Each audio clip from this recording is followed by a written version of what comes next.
Getting near the end of the first week of Ticat training camp, I'm here with the Spec Steve Milton. And Steve, there hasn't been a whole lot of conversation about the quarterbacking position because we know that Zach Collaros is the number 1 guy, but it is sort of still an unanswered question. Well, I agree, and I don't think I've got any more answers today. In fact, I think I've got fewer today than I maybe had on let's say Tuesday. This is a plain out day, and that's why this team today and tomorrow is taking more time off. But I thought it was particularly noticeable in the quarterbacks today. I didn't think they had collectively a good day. I'm talking the top two now, Lefevre, or obviously Lefevre's number 2, and Collaros number 1. Neither of them, to me, threw with much authority today, and they had a lot of. Now the defense is ahead of them, which generally is the case, but has not generally been the case on this team in the last 3 years. Normally the offense is ahead of the defense on this team in the last 3 years at this point. Defense is well ahead, and they're knocking balls down, and it's really got to Austin. You could see it, and you noticed, you even said something in the scrum today where you don't see Tommy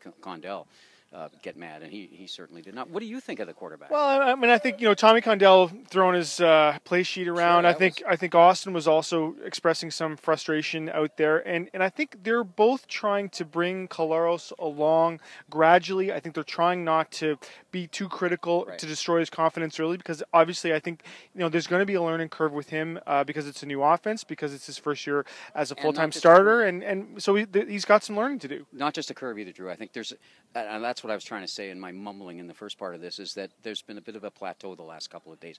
There hasn't been an arc to that. They've leveled off. Now, one assumes that's the way learning curves work. They're never a pure arc. There's always sort of sideway angles on the thing, and I think we're seeing one there right now. That said, I think with the quarterback here, I don't think he has to be Henry Burris, do you? No. I think he's got to be a guy that protects that ball, because they got way more now than they had last year, even on offense.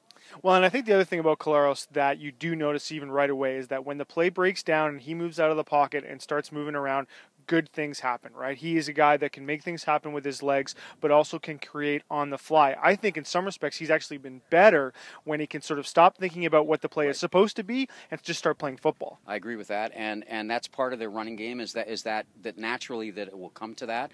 And secondly, they've been doing an awful lot.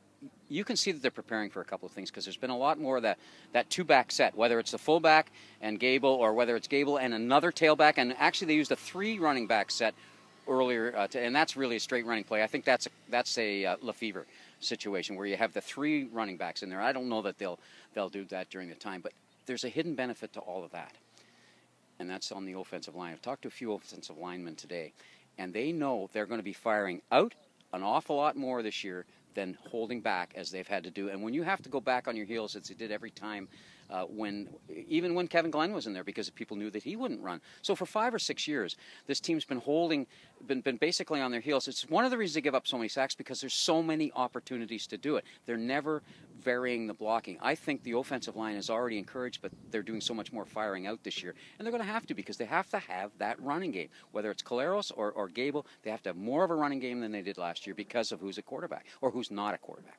Make sure you check out The Spectator for Steve's stuff and mine as well as the Scratching Post blog for all the updates from training camp. Reporting from McMaster University for the Hamilton Spectator with Steve Milton, I'm Drew Edwards.